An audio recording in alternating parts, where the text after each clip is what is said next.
the romance of achievement under difficulties. What doth the poor man's son inherit? Stout muscles and a sinewy heart, a hardy frame, a hardier spirit. King of two hands, he does his part in every useful toil and art. A heritage, it seems to me, a king might wish to hold in fee. Lowell. Has not God given every man a capital to start with? Are we not born rich? He is rich who has good health, a sound body, good muscles. He is rich who has a good head, a good disposition, a good heart. He is rich who has 2 good hands with 5 chances on each. Equipped? Every man is equipped as only God could equip him. What a fortune he possesses in the marvellous mechanism of his body and mind. It is individual effort that has achieved everything worth achieving. The fun of the little game. A big Australian, 6'4", James Tyson, died not long since with a property of $25 million, who began life as a farmhand. Tyson cared little for money. He used to say of it, "I shall just leave it behind me when I go. I shall have done with it then, and it will not concern me afterwards." But, he would add with a characteristic semi-exultant snap of the fingers, the money is nothing. It was the little game that was the fun. Being asked what was the little game, he replied with an energy of concentration peculiar to him, "Fighting the desert. That has been my work. I have been fighting the desert all my life, and I have won. I have put water where was no water, and beef where was no beef. I have put fences where there were no fences, and roads where there were no roads. Nothing can undo what I have done, and millions will be happier for it after I am long dead and forgotten." Has not self-help accomplished about all the great things of the world? How many young men falter, faint, and dally with their purpose because they have no capital to start with, and wait for some good luck to give them a lift? But success is the child of drudgery and perseverance. It cannot be coaxed or bribed. Pay the price, and it is yours. A constant struggle, a ceaseless battle to bring success from inhospitable surroundings is the price of all great achievements.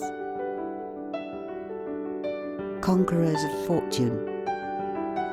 Benjamin Franklin had this tenacity of purpose in a wonderful degree. When he started in the printing business in Philadelphia, he carried his material through the streets on a wheelbarrow. He hired one room for his office, workroom, and sleeping room. He found a formidable rival in the city and invited him to his room. Pointing to a piece of bread from which he had just eaten his dinner, he said, "Unless you can live cheaper than I can, you cannot starve me out." It was so that he proved the wisdom of Edmund Burke, saying that, quote, "He that wrestles with us strengthens our nerves and sharpens our skill. Our antagonist is our helper." End quote. The poor and friendless lad George Peabody, weary, footsore, and hungry, called at a tavern in Concord, New Hampshire, and asked to be allowed to saw wood for lodging and breakfast. Yet he put in work for everything he ever received, and outmatched the poverty of early days. Gideon Lee could not even get shoes to wear in winter when a boy, but he went to work barefoot in the snow. He made a bargain with himself to work 16 hours a day. He fulfilled it to the letter, and when from interruption he lost time, he robbed himself of sleep to make it up. He became a wealthy merchant of New York, mayor of the city, and a member of Congress. Commercial courage. The business affairs of a gentleman named Roos were once in a complicated condition owing to his conflicting interests in various states, and he was thrown into prison. While confined, he wrote on the walls of his cell, quote, "I am 40 years of age this day. When I am 50, I shall be worth $500,000, and by the time I am 60, I shall be worth $1 million."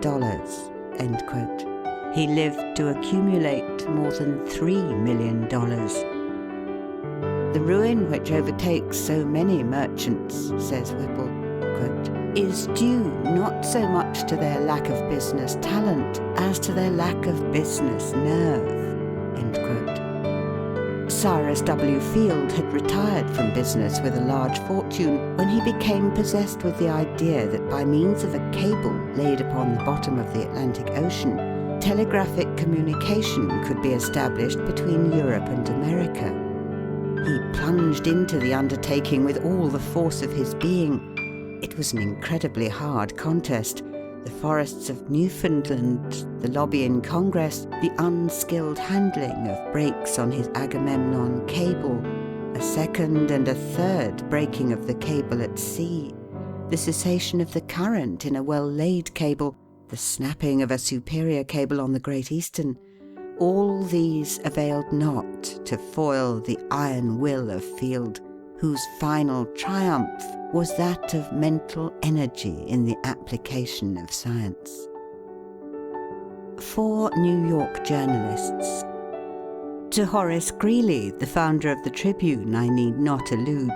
His story is or ought to be in every schoolbook.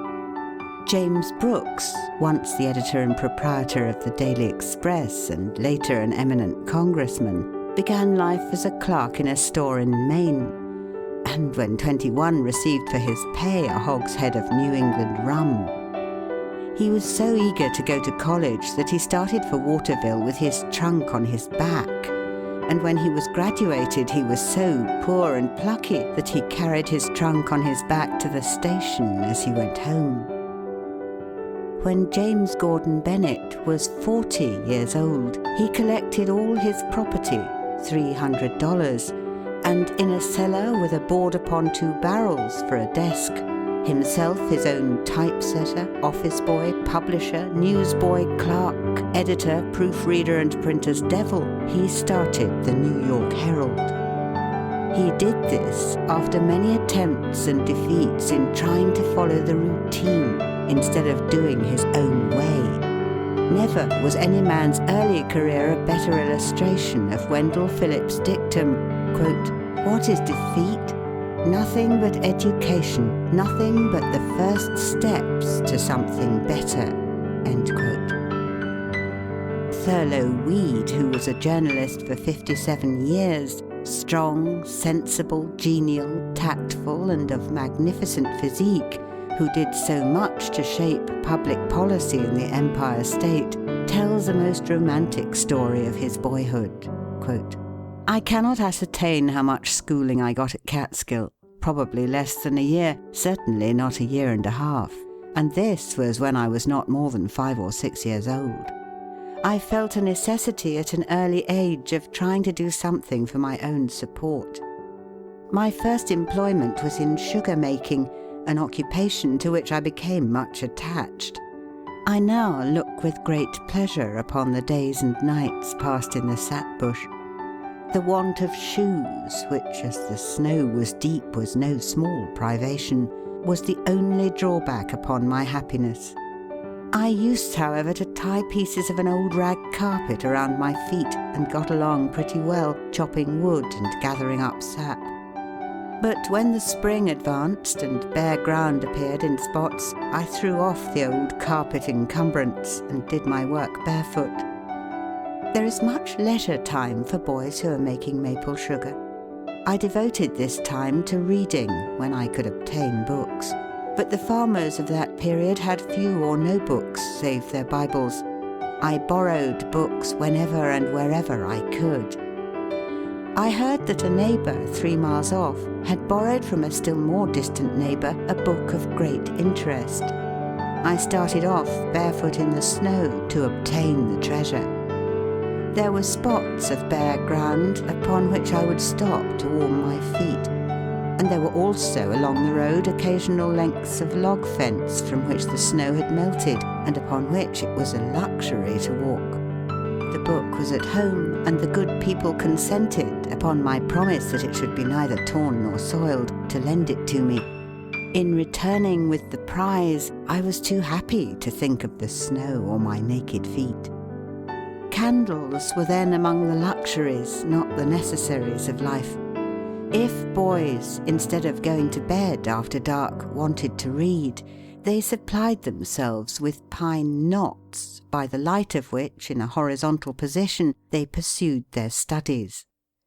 In this manner, with my body in the sugar-house and my head out of doors where the fat pine was blazing, I read with intense interest the book I had borrowed, A History of the French Revolution. Weed's next earning was in an iron foundry at Onondaga. My business was, after a casting, to temper and prepare the moulding dogs myself. This was night and day work. We ate salt pork and rye and Indian bread 3 times a day, and slept on straw in bunks. I liked the excitement of a furnace life." End quote. When he went to the Albany Argus to learn the printing business, he worked from 5 in the morning till 9 at night. From humblest beginnings. The more difficulties one has to encounter within and without, the more significant and the higher in inspiration his life will be. Horace Bushnell. The story of Weed and of Greeley is not an uncommon one in America. Some of the most eminent men on the globe have struggled with poverty in early life and triumphed over it. The astronomer Kepler, whose name can never die, was kept in constant anxieties, and he told fortunes by astrology for a livelihood, saying that astrology, as the daughter of astronomy, ought to keep her mother. All sorts of service he had to accept. He made almanacs and worked for anyone who would pay him. Linnaeus was so poor when getting his education that he had to mend his shoes with folded paper and often had to beg his meals of his friends. During the 10 years in which he made his greatest discoveries, Isaac Newton could hardly pay 2 shillings a week to the Royal Society, of which he was a member. Some of his friends wanted to get him excused from this payment, but he would not allow them to act. Humphrey Davy had but a slender chance to acquire great scientific knowledge, yet he had true metal in him, and he made even old pans, kettles, and bottles contribute to his success as he experimented and studied in the attic of the apothecary store where he worked. George Stephenson was one of 8 children, whose parents were so poor that all lived in a single room. George had to watch cows for a neighbour, but he managed to get time to make engines of clay with hemlock sticks for pipes. At 17, he had charge of an engine with his father for fireman. He could neither read nor write, but the engine was his teacher and he a faithful student. While the other hands were playing games or loafing in liquor shops during the holidays, George was taking his machine to pieces, cleaning it, studying it, and making experiments in engines. When he had become famous as a great inventor of improvements in engines, those who had loafed and played called him lucky. It was by steadfastly keeping at it, by indomitable willpower, that these men won their positions in life. Quote, "We rise by the things that are under our feet, by what we have mastered of good or gain." End quote. Talent in tatters. Among the companions of Sir Joshua Reynolds while he was studying his art at Rome was a fellow pupil of the name of Astley. They made an excursion with some others on a sultry day, and all except Astley took off their coats. After several taunts, he was persuaded to do the same, and displayed on the back of his waistcoat a foaming waterfall. Distress had compelled him to patch his clothes with one of his own landscapes. James Sharples, the celebrated blacksmith artist of England, was very poor, but he often rose at 3 o'clock to copy books he could not buy. He would walk 18 miles to Manchester and back after a hard day's work to buy a shilling's worth of artists' materials. He would ask for the heaviest work in the blacksmith shop because it took a longer time to heat at the forge, and he could thus have many spare minutes to study the precious book, which he propped up against the chimney. He was a great miser of spare moments, and used every one as though he might never see another.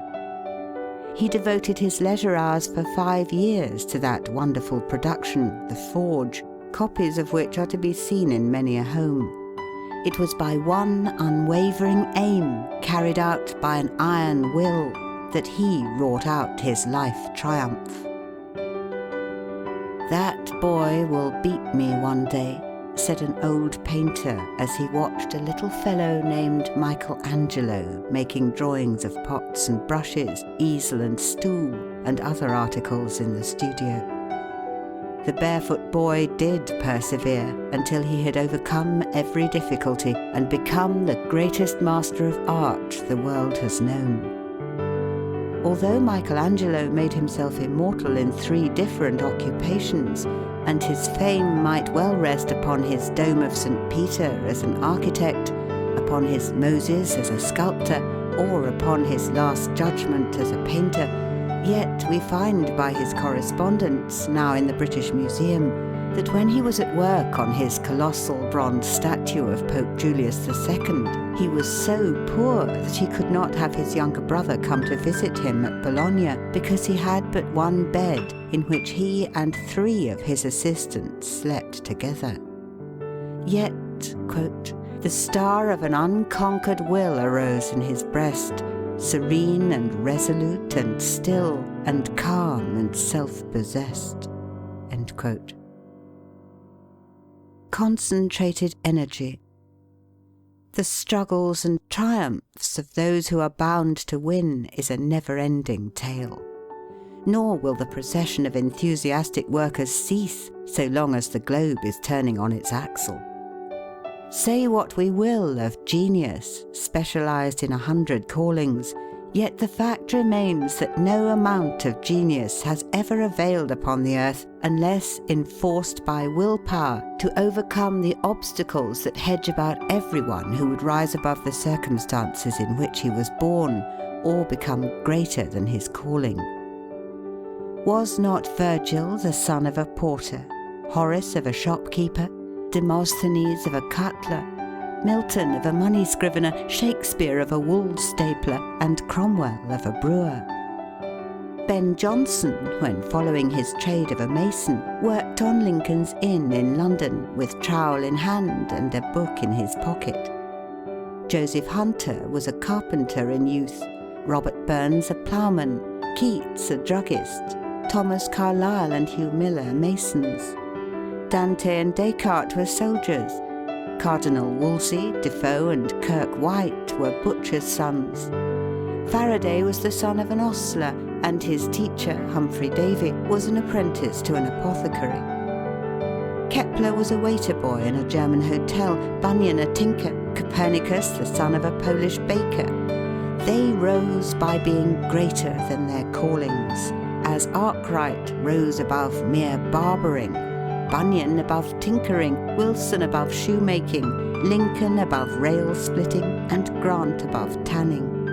By being first-class barbers, tinkers, shoemakers, rail splitters, tanners, they acquired the power which enabled them to become great inventors, authors, statesmen, generals. John Kay, the inventor of the fly shuttle, James Hargreaves, who introduced the spinning jenny, and Samuel Crompton, who originated mule spinning, were all artisans, uneducated and poor, but were endowed with natural faculties which enabled them to make a more enduring impression upon the world than anything that could have been done by the mere power of scholarship or wealth. It cannot be said of any of these great names that their individual courses in life would have been what they were, had there been lacking a superb willpower resistless as the tide to bear them upward and onward. Let fortune empty her whole quiver on me.